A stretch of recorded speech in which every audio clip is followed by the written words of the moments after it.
Irmãos, como os irmãos conhecem a história, a gente não precisa ficar contando muito a história de Jonas, mas sabem muito bem que Jonas foi chamado por Deus, Deus deu uma ordem a Jonas para ele se levantar e ir pregar a palavra em Nínive. E aí aconteceu com que Jonas pegou o lado oposto. Eu expliquei para os irmãos aqui que Deus tinha mandado Jonas andar 300 quilômetros. 300 quilômetros até chegar a Nínive. Mas Jonas escolheu pegar um caminho mais longo de 3.000 quilômetros e ir em direção a Tarsis. Ou seja, ele foi para o lado oposto. E aí no meio do caminho, ou antes desse meio do caminho, Deus mandou uma grande tempestade proposital para fazer com que Jonas então enxergasse diante dos olhos dele como o povo de Nínive estava sofrendo, como o povo de Nínive estava ali morrendo, estava indo para o abismo, estava prestes a ser totalmente destruído. E Deus então, ao mostrar a Jonas dá um certo sinal de que estava se arrependendo e coloca diante do capitão, diante do mestre do navio, que o problema daquela tempestade era ele. E aí então ele falou: se vocês me jogarem no mar, tudo isso vai acabar porque isso está acontecendo por minha causa. Mas quem é você? Quem é seu povo? O que você faz? E aí então Jonas conta e eles jogam Jonas no mar. E aí acontece o quê? Com que Deus manda um grande animal, um grande peixe, conforme a palavra diz. A gente não sabe se é uma baleia, se era um tubarão-baleia, se era um tubarão, a gente não sabe, não tem como saber. Mas aí vem e engole Jonas. E aí engole Jonas e acaba com que Jonas então, ali dentro do ventre do grande peixe, ele então louva ao Senhor. Ele então faz um salmo de gratidão. Ele então ora ao Senhor, ele busca a presença de Deus. E eu separei algumas coisas interessantes nesse texto para que a gente possa crescer, para que a gente possa entender um pouco mais e a gente ver algumas coisas que são para o nosso dia, que são para o nosso dia a dia. A primeira coisa é que você observa que o grande peixe engoliu Jonas, certo? Amém? Engoliu Jonas. E aí, lá dentro do ventre do peixe, ele orou ao Senhor. Só que, se você for observar, muitas pessoas às vezes usam esse grande peixe como se Deus estivesse castigando Jonas. Mas se você for observar bem o texto, o peixe não foi um castigo. O peixe foi um instrumento de livramento que Deus usou para livrar Jonas da morte. Deus usa aquele grande animal para fazer com que Jonas se mantenha vivo, para que ele pudesse cumprir assim o seu propósito sobre a vida de 600.000 pessoas. Eu tenho falado para os irmãos aqui, e agora eu vou falar o porquê. São 600.000 pessoas e não 120.000. É porque, segundo os historiadores, 120.000 pessoas, se você pegar lá o capítulo 4, versículo 11, se eu não me engano, você vai ver que eles não tinham entendimento. Então significa que 120.000 pessoas eram crianças. Mas só que a grande cidade de Nínive era composta mais ou menos com 600.000 pessoas. Se você for observar bem, o texto vai falar que para percorrer a grande cidade de Nínive precisava de 3 dias, mas Jonas só vai um dia. E Jonas atinge 120.000 pessoas, Jonas atinge milhares de pessoas e essas pessoas vão passando a palavra, vão então dizendo: olha, chegou um profeta entre nós e disse isso, se nós não nos arrependermos, Nínive será subvertida. E aí então, acontece com que Deus tinha usado o grande peixe para justamente Jonas chegar a essa imensa, essa mega cidade e proclamar a sua vontade. Então, o grande peixe não foi um castigo para Jonas. O grande peixe foi um grande livramento. Mas só que muitas vezes, semana após semana, nós estamos sujeitos, irmãos, a sermos engolidos por um grande peixe mandado por Deus. E o interessante é que Jonas teve a mentalidade correta. Jonas teve o pensamento certo em relação a Deus. Ele não ficou resmungando com Deus. Vocês vão observar o texto. Ele agradece a Deus, ele então entoa um salmo de gratidão ao Senhor. Então, muitas vezes, irmãos, talvez você já passou por um grande peixe por aí. Deus já mandou um grande peixe para engolir você porque você estava indo para o caminho errado. Deus tinha mandado você ir para um canto e você foi para o outro, e Deus teve que usar de um grande peixe, de uma grande situação, de um grande problema. Deus mandou uma grande tribulação sobre sua vida para que você pudesse então se voltar para Ele. Então, entenda que muitas vezes, quando Deus nos coloca no meio de situações difíceis, não é para nos destruir, não é para nos desonrar, não é para nos humilhar, não é para fazer com que nós ficamos constrangidos. Pelo contrário, Ele está nos dando grande livramento. E muitas vezes a gente não está percebendo. Queridos, eu costumo pensar e costumo dizer o seguinte, que nós nem sequer sentimos a força real da tempestade, porque Deus nos protege. Porque Deus está deitado no barquinho do nosso coração, no barco do nosso coração. Está ali deitado, dormindo. Mesmo dormindo, com o mesmo poder de dizer, até mesmo em pensamento, até mesmo sonhando, mar, cala-te, emudece-te, como ele disse para o mar, cala-te, emudece-te, fica quieto, porque Ele está no coração da gente.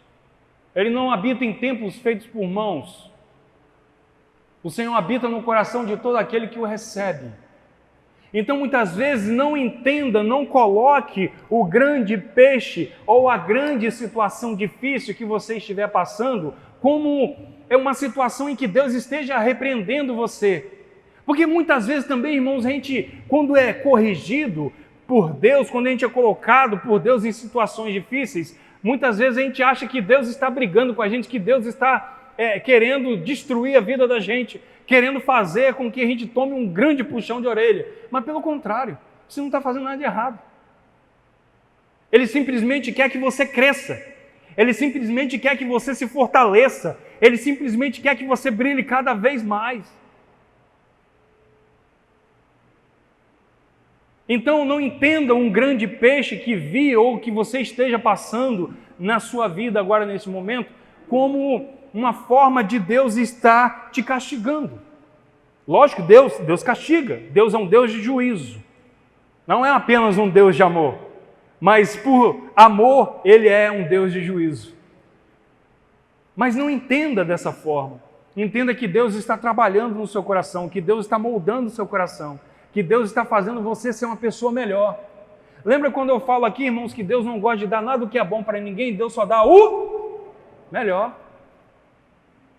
Então, muitas vezes, um grande peixe, uma grande dificuldade na vida que a gente vem estar enfrentando ou enfrentar, significa que Deus, pelo contrário, está nos livrando de coisa pior. Eu costumo pensar que quando tem aquele caminhão lá, quando a gente está na estrada, né? Os meninos aí que gostam de pisar os pés de pano, né? Os pés de pano que gostam de apertar o acelerador com gosto, gostam de cortar na faixa dupla, 3.000 conto de multa, que agora não tem como mais ir lá e pedir para baixar para 900 e poucos reais. Eu já tomei essa multa e doeu para caramba no bolso, né? Engraçado, a primeira vez que eu fui inventar de cortar na tal da faixa dupla, eu fui lá fazer lá a conferência lá em Alvorada. Quando eu voltei de Alvorada, fui inventar de fazer a ultrapassagem na faixa dupla. Aí eu cortei, né? Cortei um, cortei dois, né, Lu? Aí quando eu cheguei assim, passei, aí a policial bem assim para mim, assim, ó. E o outro anotando a placa. Depois, meu amigo, chegou lá 2.000 conto de multa. Aí você vai lá, recorre e baixou para 950 e poucos. Mas doeu gostoso. Mas aquilo serviu para mim aprender. Muitas vezes também quando Deus está chamando a nossa atenção é para a gente aprender. Não é para nos humilhar, não é para deixar a gente rebaixar. Não, pelo contrário, é para nós aprendermos, irmãos. Mas tem muita gente que não está querendo ouvir. É o que Paulo falou para Timóteo, muitos não vão suportar a sã doutrina, e não vai mesmo. Não adianta falar, não adianta. Eles vão sempre ser pessoas que retrucam, sempre vão estar de mau humor com o pastor, com aquilo que o pastor fala. Esse pastor aí, sei lá o quê, né? Chamar a atenção, sei lá o quê. É lógico, eu também não gosto de ser chamado a atenção, e muito menos chamar a atenção de vocês. Você acha que é gostoso? Acha que é bom? Vir aqui à frente, chamar a atenção de um monte de gente adulta, gente que já tem experiência na vida para poder vir me ensinar um monte de coisa. Aí eu tenho que vir aqui chamar a atenção, a gente sai daqui com o coração pesado, achando assim, né, irmão Joel? Cadê o irmão Joel? Esse dia falou uma frase para mim, a gente sai com aquele sentimento de que está todo mundo com raiva da gente. Você acha que é gostoso? Não. Mas muitas vezes, irmãos, Deus manda um grande peixe. Aí quando a gente vai olhando o texto, né, Deus vai fazendo as coisas acontecer ali com Jonas. E aí o que acontece? Não se encontra em nenhum pedaço aqui deste capítulo 2, nenhum pedido. Jonas não faz nenhum pedido aqui, não tem nenhum pedido. Olha, leia, não tem nenhum pedido. Pelo contrário, Jonas só agradece. Jonas só agradece. Jonas só coloca diante do altar de Deus gratidão, irmãos. Jonas agradece. Por que Jonas agradece? Porque Jonas agora estava desperto. Jonas estava dormindo. Lembra de domingo passado, quando a gente falou, desperta, ó tu que dormes? Desperta, porque Cristo quer te iluminar, Cristo quer te levantar, Cristo quer te usar, né? E aí aqui a gente observa o quê? Que Jonas está agora desperto. Jonas despertou do sono espiritual. E aí então Jonas agradece. Jonas coloca diante do altar de Deus a sua gratidão. Quando Deus ouve a nossa angústia, quando Deus ouve também a nossa gratidão, Ele nos responde. Ele está sempre disposto a ouvir as nossas orações. E quando oramos, fazemos uma ideia de como a gente quer, né, para Deus. Ah, Senhor, eu estou pensando em comprar um carro, eu gostaria que o carro fosse tal, assim, azul, preto, branco, prata. Eu gostaria que o carro tivesse 5 lugares, 7 lugares. Eu gostaria que fosse uma SUV, uma picape, sei lá o quê, porque eu quero comportar melhor a minha família. A gente tem uma ideia do que já fala para Deus, mas só que o final de tudo isso, a palavra vem do Senhor. O amém vem lá do Senhor. O final das contas, os detalhes, você pode até detalhar, mas é Deus é quem vai nos atender segundo a tua vontade. Então coloca a sua gratidão diante de Deus. Peça menos e agradeça mais. Porque quando nós agradecemos a Deus, nós estamos demonstrando ao Senhor que somos dependentes dele. Senhor, eu agradeço a Ti porque eu recebi essa bênção, porque essa bênção vem direto do Teu trono. Então eu dependo de Ti, eu dependo de Ti para respirar, eu dependo de Ti para comer, eu dependo de Ti para beber, eu dependo de Ti para andar, eu dependo de Ti para viver.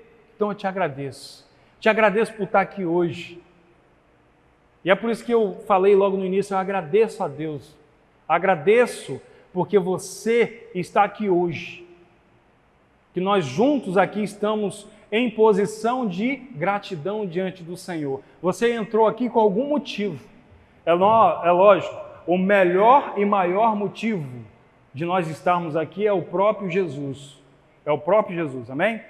Mas só que nós estamos aqui para colocarmos os nossos corações diante de Deus. É lógico que você pode fazer isso em qualquer lugar, qualquer hora, mas Ele criou a igreja, Ele fundamentou a igreja para que possamos aqui juntos também estarmos agradecendo, colocando diante de Deus as nossas vidas. Então, você não vai encontrar nenhum pedido diante de Jonas aqui.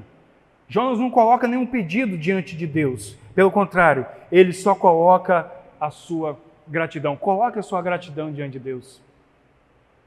porque Deus tem feito muito por nós. Que darei ao Senhor por todos os seus benefícios que Ele tem derramado sobre minha vida. O que eu posso dar ao Senhor? E aí, no desenrolar do texto, nós vamos ver que às vezes, irmãos, nós somos lançados na solidão, porque somente na solidão nós vamos ouvir a voz de Deus. Somente quando nós estamos sozinhos é que nós conseguimos ouvir a voz de Deus. Somente quando Deus nos coloca lá no ventre do peixe é que nós vamos conseguir ouvir a voz de Deus. Porque quando nós estamos soltinhos, igual arroz que o vento sopra e leva, né? Muitas vezes a gente está ouvindo várias vozes. E muitas vezes estamos ouvindo as vozes erradas. E estamos prestando os nossos ouvidos para vozes erradas, para vozes que não vão nos edificar, para vozes que só vão trazer prejuízo espiritual para a nossa vida. E quando traz prejuízo espiritual, traz o restante também. Então, quando Deus nos coloca lá no ventre de um grande peixe, pensa, lá no ventre do grande peixe não tinha barulho nenhum, não tinha ninguém falando, não tinha ninguém zum no ouvido. Era Jonas no grande peixe e Deus.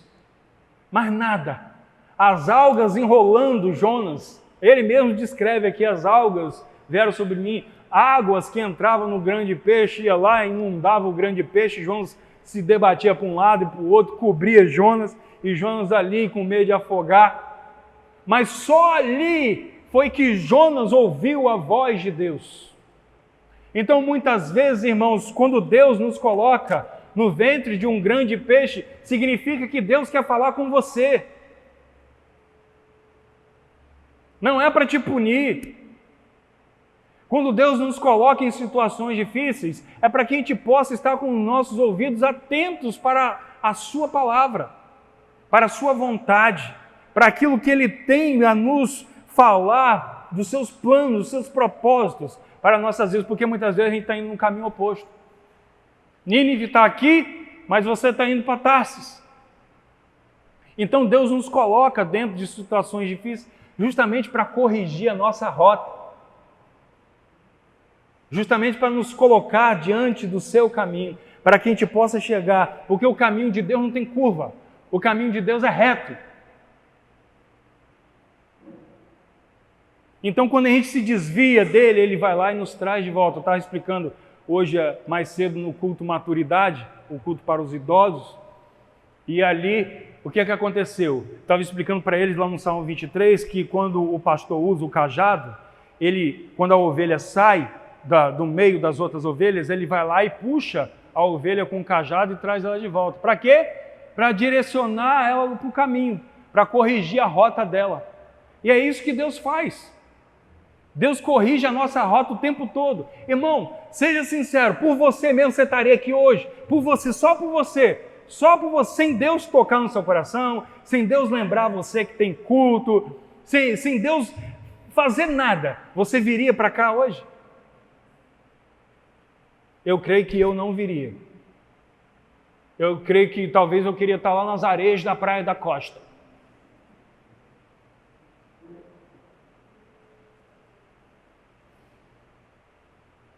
Lembra quando eu falei que eu ia todo domingo para o baile lá do Big House, lá em São Mateus?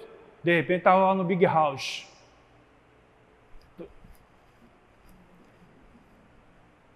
De repente estava lá. Entendeu? Ouvindo funk, lembra? Do funk que você dançava junto com a galera? Calma. Lembra? De repente você queria estar num bar bebendo. Tomando uma Skol, ou uma Heineken, que desce redondo. Mas Deus te tocou e você está aqui. Para quê? Para corrigir a sua rota. Para corrigir a sua rota. Por isso que você tem que vir à igreja. E vir à igreja para ser igreja. Para Deus corrigir a sua rota. Porque Deus sabe que se você andar sozinho, você vai para a barriga do peixe. E a barriga do peixe não é nada gostoso. Já experimentei, quando eu neguei o chamado de ser pastor. Negócio doloroso. Eu posso dizer um pouco, não na mesma proporção de Jonas, mas eu sei o que é estar na barriga do peixe, simbolicamente dizendo. Desobedecer a Deus e Deus ter que corrigir a minha rota de uma forma que eu não gostei, de uma forma que eu não esperava, de uma forma que eu não queria. Então a forma de você vir à igreja, estar aqui, é uma forma de Deus corrigir a sua rota de uma forma suave, tranquila, mansa e suave. Então vem para a igreja, mas venha para a igreja ser igreja, não espectador, mas ser igreja. E Jonas coloca diante de Deus a sua gratidão, mas só que ele estava ali na solidão, porque muitas vezes é na solidão é que nós conseguimos ouvir a voz de Deus. É no deserto que a gente vai clamar pelo nome de Deus, porque enquanto estiver bom, enquanto você tem comida, enquanto você tem dinheiro para ir para o shopping, enquanto você, enquanto você pode comprar lá seu quilo de picanha para fazer o seu churrasco, enquanto, que a galera hoje não faz churrasco de negócio de chão de dentro, não. É picanha. Deus nos coloca no deserto para a gente ouvir a sua voz. E o texto vai desenrolando e nós vamos ver que Jonas foi lançado para fora da presença de Deus de uma forma simbólica. E ele achava que seria para sempre, mas não foi. Mas não foi para sempre. Mas aqueles que serão lançados no fogo eterno para sempre. No coração de Jonas, no entendimento de Jonas, Deus tinha lançado ele fora, Deus tinha virado as costas. Lembra quando a gente era pequeno? Aí a mãe da gente pegava e falava assim, Deus vai virar as costas para você? Quem é que já ouviu isso aí, por favor? Levante a mão. Ah, tá. Tudo escondendo leite. Aí o que acontece? Jonas achou que Deus virou as costas. Deus não quer saber de mim. Pelo contrário, é impossível para Deus. Eu estava explicando. Tem coisas que são impossíveis para Deus. Tem coisas que são impossíveis para Deus.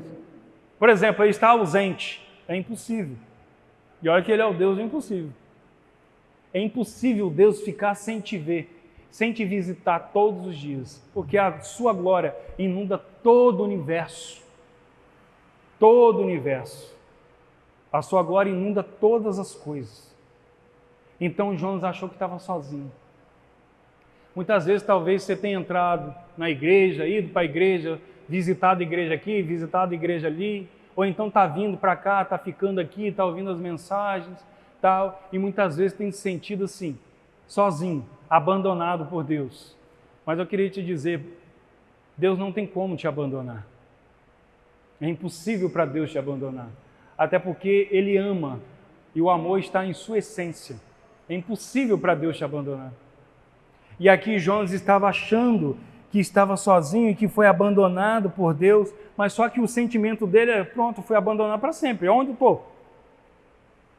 Para pensar. O camarada entra, é engolido por um grande peixe, sei lá, um tubarão-baleia, que é grande, dá para engolir 2 pessoas ao mesmo tempo. E aí, aquele troço, você já pensa o quê? O troço vai nadar lá para o fundo, né? Já era para mim. É ou não é o pensamento? Já era, acabou. O troço me engoliu. Eu estava vendo um vídeo que o tubarão-baleia, ele é um peixe dócil, né? Ele não ataca, nada assim. E aí o cara estava preso, eu acho que ele foi fazer alguma brincadeira com o tubarão-baleia, e ele desceu assim na parte do barco, e aí a mão dele prendeu. E aí uma perna estava presa no barco, mas a outra estava dentro da água, e às vezes cansava a perna dele, e a perna dele ia para dentro da água. Mas só que o tubarão-baleia estava pertinho, e ele gritava e chorava, e os caras rindo, homem não vale nada, né? Nessas horas é terrível, os caras só querem ver o pó. Aí o cara chorando, gritando, ele vai me engolir, pensa. O cara pensou isso, se esse troço me engolir aqui, ele vai me levar lá para o fundo, já era, morri, já era. Então foi esse o sentimento de Jonas. Já era para mim, Deus virou as costas para mim, Deus não quer saber mais de mim. Às vezes a gente está nessa pegada, irmãos, achando que Deus não quer saber da gente, achando que Deus não quer mais conversa, que Deus não está ouvindo as nossas orações. Mas Deus, todos os dias, vai e visita o seu retrato, todos os dias, todas as noites. Enquanto você está dormindo, Deus está lá olhando para você, te cheirando, te beijando, igual eu faço com meu filho Abner. Vou lá, beijo, cheiro, coisa linda, maravilhosa, parece com o pai. A mão. É assim que Deus faz. E a gente achando que Deus não quer nada com a gente. Mas muitas vezes precisamos dessa solidão, precisamos de passar por isso. Porque muitas vezes a gente não está ouvindo o que Deus está querendo falar. E aí o texto vai desenrolando. Mas é aqueles que vão lá para o inferno e que vão lá para sempre. Vão ficar lá para sempre. Jonas achou que ia ficar ali para sempre. Mas simboliza aquele que vai para o inferno e vai ficar lá para sempre. E olha que Jesus disse que quem está no inferno não consegue passar para o céu. Ele até vê quem está no céu, mas ele não consegue ir para lá, porque é um grande abismo. Não tem como. É só você pegar lá a parábola do rico e o Lázaro. Jesus falando. Lázaro se converteu, creu nas palavras de Cristo e foi para o céu. Enquanto o rico, que comia, se regalava, comia das melhores coisas, foi para o inferno. E lá ficava pedindo, clamando a Deus. Aí que está mais uma simbologia. Depois, quando for para o inferno, já era. Ou melhor, vou até dizer um pouquinho antes. Depois, quando Jesus voltar, já era. Não tem como mais pedir perdão. Já era. Já era. Depois que ele vier, a trombeta tocou, acabou. Acabou. Acabou. Nós não podemos viver no pecado. É o que o texto mostra. Ou o pecado nos afasta de Deus, dos braços de Deus, ou então nós nos afastamos do pecado. E esse momento desse século é um momento em que muitas pessoas estão se afastando de Deus, porque estão abraçados com o pecado. Tem pecados de estimação. Tem pecados que são nutridos toda semana e muitas vezes todos os dias. A palavra de Deus diz que os nossos pecados nos fazem separação entre nós e Deus. Nós nos afastamos de Deus. O pecado de Jonas era a desobediência. A soberba, o mesmo pecado de Lúcifer. Então muitas vezes a gente está pecando, a gente está fazendo coisas erradas e a gente está se afastando de Deus. E é o que o texto mostra. Então, irmãos, ou você se afasta do pecado, o pecadozinho da bebidinha, escondido, né? Esconde do pastor. O pastor não está vendo, né? Esconde dos irmãos. Os irmãos não estão vendo, mas Deus está. Lembra lá quem foi no UAU ontem, eu falei sobre o espírito de José? Não importa quem está vendo ou deixando de ver. O que importa é que Deus está ali acima de mim. Então eu não vou pecar contra o meu Deus, porque Deus está vendo. Porque se Deus não visse, eu pecava.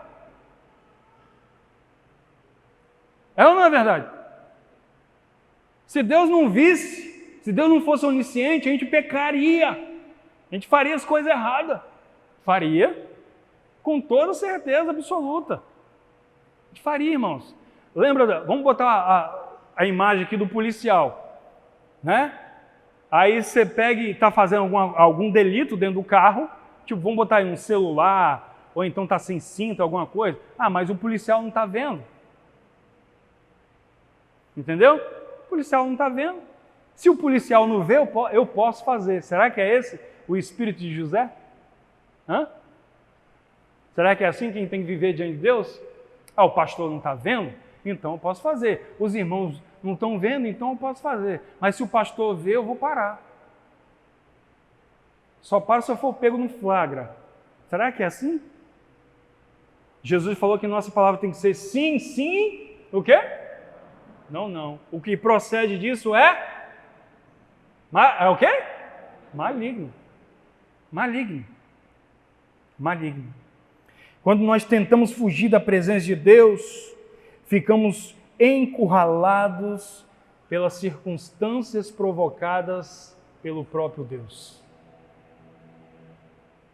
Não adianta você querer fugir de Deus, não adianta você gastar recursos, porque Jonas gastou recursos à toa, gastou dinheiro à toa, pagou uma fortuna porque a viagem era longe, era cara, gastou dinheiro à toa, teve que ser jogado no mar para Deus corrigir a rota dele.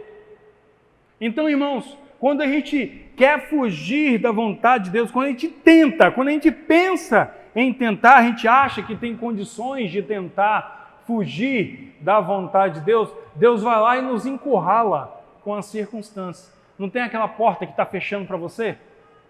Amém ou não amém? Está vendo? Você só vai dizer amém para a porta aberta. Esse é o problema seu. Só diz amém para a porta aberta. Nem toda a porta aberta é para você entrar, meu querido. Porque quando Deus fecha uma porta para nós temos que gritar amém, porque é o melhor para nós, não é o que é bom, é o melhor. Então, se Deus estiver fechando a porta para você, está querendo abrir um negócio, não está dando certo, Deus está fechando a porta, amém. Glórias ao teu nome. Amém, Senhor. O Senhor está me livrando de alguma coisa. O Senhor está fazendo as circunstâncias virem contra mim. Eu estou orando, eu estou buscando, eu estou indo, estou fazendo campanha de sei lá o quê, campanha de 10 semanas, de 30 semanas, 500 semanas de oração e sei lá o quê, mas está fechando a porta para mim, Senhor. Glorifique o nome do Senhor, porque Deus sabe de todas as coisas.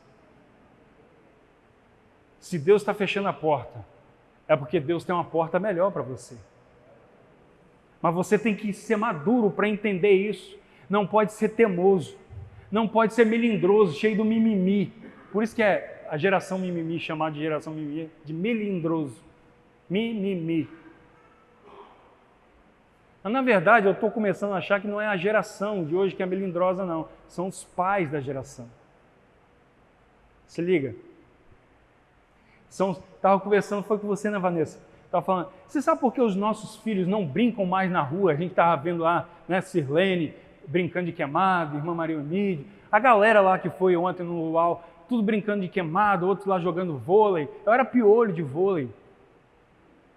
E aí a gente estava falando, conversando sobre, os nossos filhos hoje não sabem nem que brincadeira tal de elástico, de bambolê, sei lá o quê, peão, aquele bicho lá, que pegava uma rodinhazinha assim, não sei da onde é que a gente achava aquele trem também, não sei. Mas a gente cortava aquele frascozinho de Rexona, dava aquele jatão, molhava, tu saía melancando tudo assim. Né? Lembra daquele perfume velho brabo, aquele troço?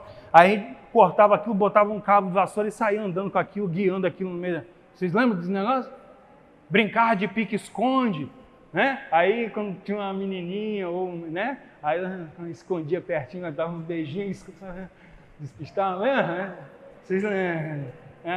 Tá, só eu que fiz, tá bom, tá. Eu sou, tá bom, né? Aí eu falei o seguinte, o problema não são eles que não querem ir para a rua brincar, o problema somos nós que não deixamos ele ir brincar.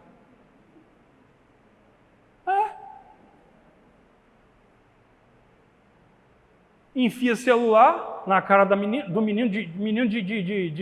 não deu nem um ano de idade, a gente já está com o celular na mão. Irmão, você não sabe o mal que você está fazendo, é igual a cocaína. Tem uma pesquisa nos Estados Unidos que mostra que é igual a dar cocaína. O seu filho vai ser viciado. E aí depois, meu querido, para você tirar, vai dar aquelas crises de abstinência, e aí é o que o menino dá santé para lá, dá santé para cá, e você acha que e quer bater no menino, a culpa é sua. Tira celular. Lá em casa, minha casa está proibida de celular. Ela está proibida. Ela só vai ter celular lá para... Interessante, Steve Jobs não dava celular para os filhos, proibia os filhos. É mole? O dono, o inventor da Apple, proibia os filhos de ter celular. Por quê? Porque ele fez um negócio mentalizando para viciar. E viciou, acabou, virou extensão do corpo. É ou não é verdade? Você sai sem celular, quando você sai, você volta. Não volta atrás do bicho? Volta. Eu volto. Não tem como. Não tem como. Em sexto lugar, é preciso lembrar que quanto mais obedecemos, o mais profundo abismo desceremos. Quanto mais você fecha o coração, quanto mais você se endurece, quanto mais você se enrijecer, fica, né? Mais profundo você vai descer. Já reparou isso? Quando você está na água, quando você solta o corpo, você boia. Quando você enrijece, você afunda. Já faz isso lá, vai lá na piscina e faz para você ver. Vai lá. Você vira pedra, querido. Você vira chumbo. Você desce na hora. Mas quando você solta o corpo, você flutua. A mesma coisa com Deus. Quando nós deixamos nosso corpo livre para que Deus inunde o nosso coração com as suas águas do Espírito, nós elevamos. Nós ficamos a salvo. Nós ficamos cheios. Porque você enche o corpo de ar, não é? E fica ali. E aí você fica boiando. Mas quando você se enrijece para a vontade de Deus, mais e mais você vai afundando. Mais e mais você vai afundando. Então, não desobedeça. A nossa vantagem, irmãos, é que podemos encontrar no Senhor a salvação a qualquer momento. É o que a gente vê no texto. Quando dentro de mim desfalecia minha alma, eu me lembrei do Senhor e subiu a ti a minha oração no teu santo templo. Olha só, está vendo? Voltou-se para Deus, orou ao Senhor, buscou a Deus, porque ele sabia que no Senhor encontrava oração. Lembra quando eu falei para os irmãos aqui domingo passado, que quando o capitão do navio, o mestre do navio, chegou para Jonas e falou, ora! E Jonas não orou? Por que Jonas não orou? Porque ele sabia que seria ouvido. Ele sabia que Deus iria ouvir. A mesma coisa que agora. Jonas sabia da salvação que Deus poderia dá-lo. E aí então Jonas vai lá e ora. Vai lá e clama. Lembra que eu já falei aqui para vocês o que significa clamar? É gritar. Senhor, me ajuda! Quando Pedrão estava afundando lá, Pedrão falou, Senhor, me ajuda aqui. Falou, ele deu um grito, berrou.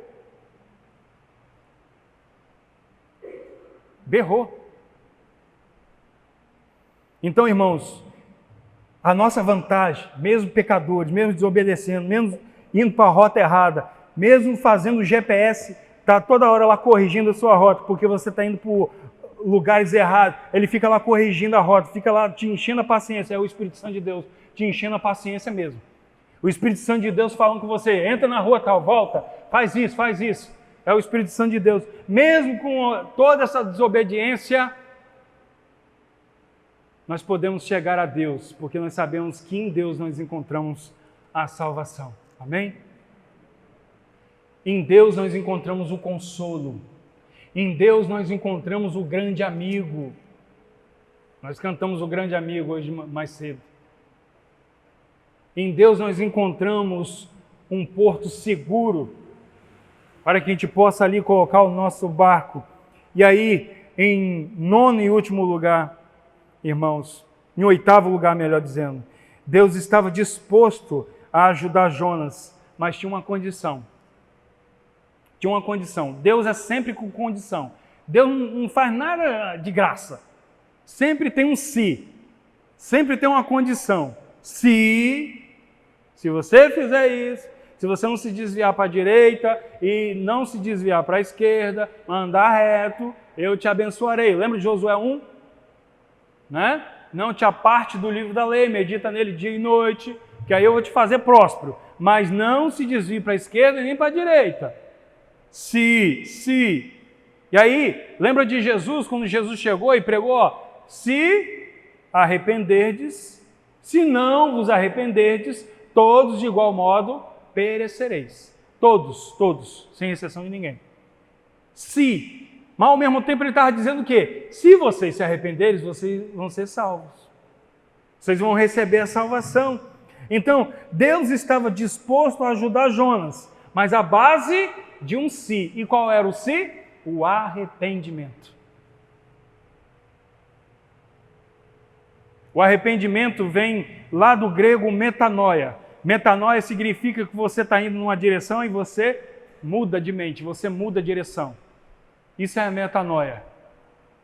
É mudança de mente. E é isso o arrependimento. Arrependimento é você deixar aquilo que você já está ali corriqueiro, você não faz mais. Você se arrependeu daquilo, você não quer mais aquilo. Você quer viver para a glória de Deus.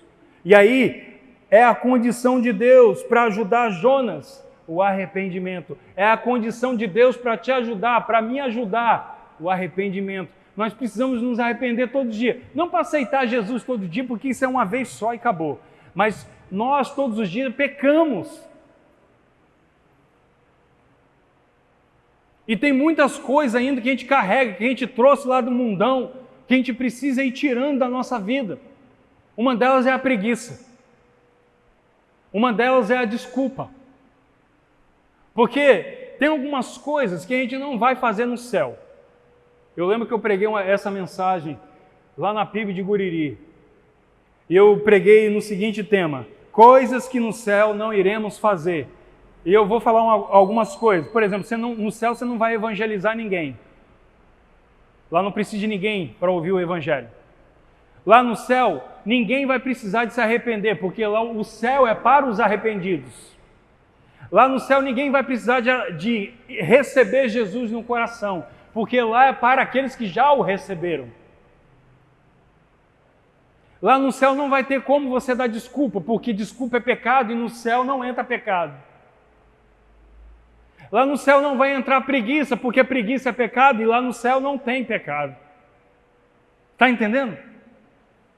Para Deus te abençoar, para você ser um crente próspero, para você ser um crente cheio, para você ser um crente vitorioso, você tem que se entregar ao cis de Deus. E Ele tem vários. Vários. Deus só faz as coisas na condição dele. Tem que ser do jeito dele. Se não for do jeito dele, Ele não faz. Ele não te abençoa. Ele não faz você prosperar. Ele não faz você ser vitorioso, porque você só quer desobedecê-lo. Como você vai ser abençoado por Deus se você quer desobedecê-lo? E o interessante também, que Deus derrama bênçãos diferentes, mais apuradas, mais profundas, mais recheadas, para aqueles que o obedecem do que para aqueles que não o obedecem. Porque Deus é justo. Deus não vai abençoar uma pessoa desobediente da mesma forma que você que é obediente. Deus vai abençoar mais o obediente. Existem bênçãos exclusivas para os obedientes. E agora fechando de vez, irmãos. Toda alma que clamar, mesmo às portas do Sheol, como diz aqui o texto, né? Mesmo às portas do inferno, mesmo as portas do inferno, ele não tem como ser mantido em prisão. Jonas estava às portas do Sheol. Jonas estava às portas da morte. Estava prestes a morrer. E ele clamou ao Senhor. E ele pediu ao Senhor. E ele suplicou ao Senhor. E ele se humilhou diante do Senhor. E Deus o livrou da morte. E Deus o livrou da morte. Eu queria dizer a mesma coisa para você aqui hoje. De repente você ainda não entregou sua vida a Jesus. De repente você já está na barriga do peixe. De repente você já está vivendo já com águas vindo para tudo quanto é lado, algas, restos de peixe, aquele fedor, e você está ali naquele meio. Eu quero dizer que se você clamar, Deus está com os ouvidos atentos ao seu clamor. Deus está atento se você clamar o seu nome. Se você se arrepender, se você entregar a sua vida a Ele, Ele está de braços abertos para te receber, para te beijar, te abraçar, te cheirar e dizer: Tu és meu filho.